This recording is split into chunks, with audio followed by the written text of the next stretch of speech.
On the profile interview segment this week, I will be speaking with the president of the Petroleum and Natural Gas Senior Staff Association of Nigeria. He will be profiling solutions on how our refineries can be managed. He also spoke about the Petroleum Industry Bill, which is yet to be passed into law after 18 years. Join me. It's good to have you on the program. Thank you very much. The pleasure is mine. A lot has happened since our last conversation, and we'll be discussing about the oil and gas sector. And Nigeria loses about 132 billion naira yearly, and this is because we don't refine crude oil that we actually produce. As a union, what's your take?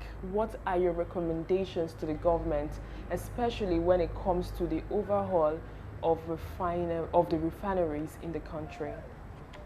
Well, like you said Nigeria be on the news that we've lost 102 billion naira a year. And if you look at that, that can be averted if you have done the right thing at the right time. And no matter how you look at it, being an insider and knowing what happened in that sector, whether you like it or not, we have to give credit to this present government for every sincere effort they have done so to minimize the losses.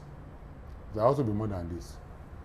But what also led to it that over the years, we have not been doing what is good at the right time and the right moment. If we have put our refineries in good shape prior to now, we'll also say, okay, let's upgrade them. Let's also look at going to modular refineries, bearing in mind the age of those refineries. But I think we have not done the right thing. And also due to the paucity of funds that this government is also having and the challenges, you need to also give them credit on that. And I also believe with the re-election of the president and the NMC management collaboration, I believe if sincerely they are doing and also involving the leadership of the union at all levels. All the key is that anything you're going to do, once you carry the union along, be open to them, be transparent, and they look at it that this refinery belongs to all of us, this company belongs to all of us. One day you are the GMD today, tomorrow you're going to hand over this refinery to them. They want to work with you. They also want to be open to you and show you areas that they can also do. Also that's that. Instead of spending so much, they also look at input they can also make. And I believe with the sincerity and everything that's been displayed, because for us at the national leadership, we have union at that level, and they are more or less the middlemen between us and the management. They tell us, they know where the truth is there. They also tell us areas, and where the areas that management also not be open to it. It's the national business and the medical management to make sure that things are done properly, so that every government, every management, every union want to make sure that you leave a sustainable and enduring legacy that can make sure that you handle these refineries and to build, and God, it's a privilege God bestowed on us so that we can also tap the benefits of it. I think the refinery can work, and we believe and we are ready to cooperate with the government at whatever level. This is a two-in-one question, and we are very much aware that the issue of unemployment in Nigeria is one issue that probably is worrisome to the government and probably labor. Now, NNPC opened its portals for eligible candidates to actually fill in the form and probably apply. My concern is there are more than 200 positions to be filled, and we still have lots of workers that are working presently in NNPC that are actually casual workers. As the president of Pengasen, what's your position on the application being open for the public, and also what word do you have for the presidency when it comes to probably incorporating the casual workers by regularizing their job? Thank you very much for that question, because it's very, very apt.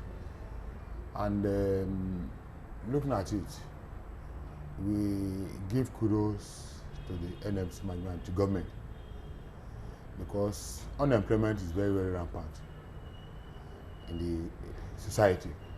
I want to also look at the NMPC. Pengasing at every fora will be talking of recruitment to NMPC. When you look at the attrition level and also experience side by side. And I think with what NMPC is also trying, and which also have made leadership of the union, is that as far as possible to try to be transparent, to make sure that as many Nigerians that are qualified, they have the prescriptive knowledge, experience, are taken. And this is something that was started by the then GMD of NMPC, Engineer Dr. Gassi Obaseki, with the 100 intake of graduate trainees. And I know that when they did that test, the management staff on the panel were past GMDs of NMPC. So at that level of past GMDs, there is no way they can compromise. So that's how you see the best. And when you look at most of those guys employed now, some of them are also moving to deputy manager level. So when the union, Pengasing, and collaboration with our sister union, the PEN, have been at every forum telling management of NMPC, let's start bringing in fresh hands and everything, so that they can also learn and see and take ownership. And they also accepted and getting presidential approval to do it, which was also key. And that the procedure will also be transparent. And everything, if you are qualified, you look at the company experience and you look at every experience, you are qualified. And have the required qualification, then you go through it and they shortlist you. But the essence of that is that, you know, the Nigerian factor, Nigerian mentality. If you just say you have this qualified, how do they verify that the period of shortlisting? You can say you have, and once you don't have all those qualifications like NYC or all those companies, the thing will block you or it will reject you. But if you are qualified, you have everything, they will accept you, send you a slip that has been accepted. And I also have heard people say in the past that this is a thing that has also been done, that it entered like using Nigerian Palace voicemail. But also assurance of the management of NMPC that everything will be done transparently to make sure that this one don't go the ways of the past. Recently, the Nigerian government discovered an oil well in Bauchi State. What's your union's position about this? And looking at the fact that the federal government is looking at ways of diversifying the economy, do you think this is a welcome development? Well, I want to sincerely appreciate you for that question. And we are privileged to be there. That myself, as president of Pengasing, and my PEN counterpart, president of the PEN. And for me, it's a good step in the right direction. And why do I say that is that it's also going to be an avenue of job creation.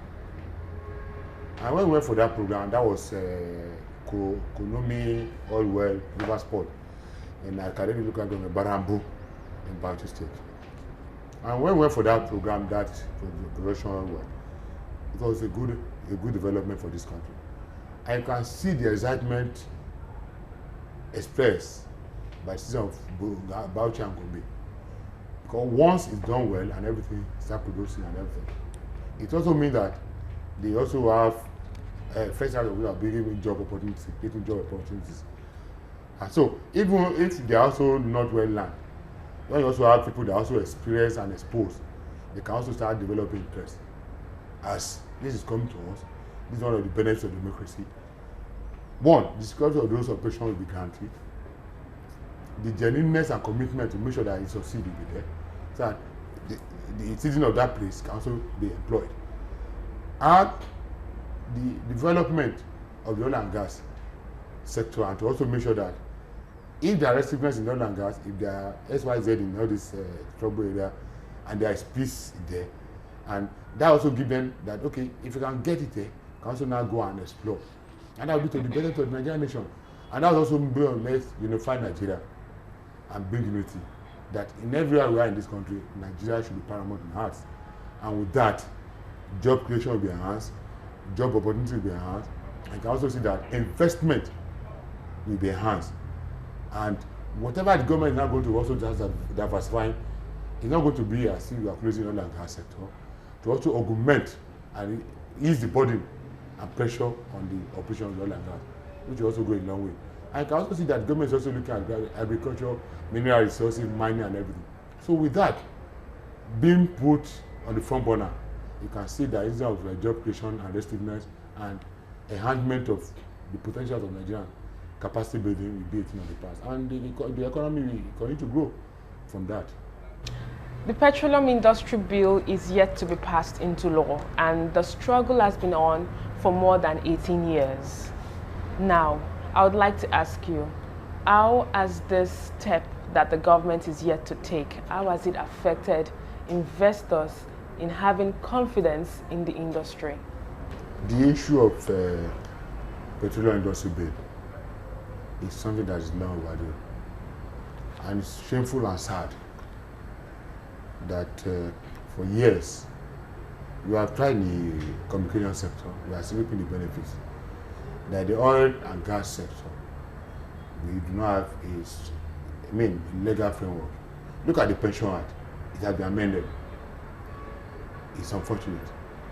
But be that as may, I want to believe that the only legacy the president that has been elected need to bestow to Nigerians is to see how the bill is passed into law, assented to, and operational. Because once you have that bill, which is subject to also, it can also be reviewed and look at grey areas and challenges that can also be added. Because once you have that bill, a lot of challenges in oil and gas sector are going to be embedded in that.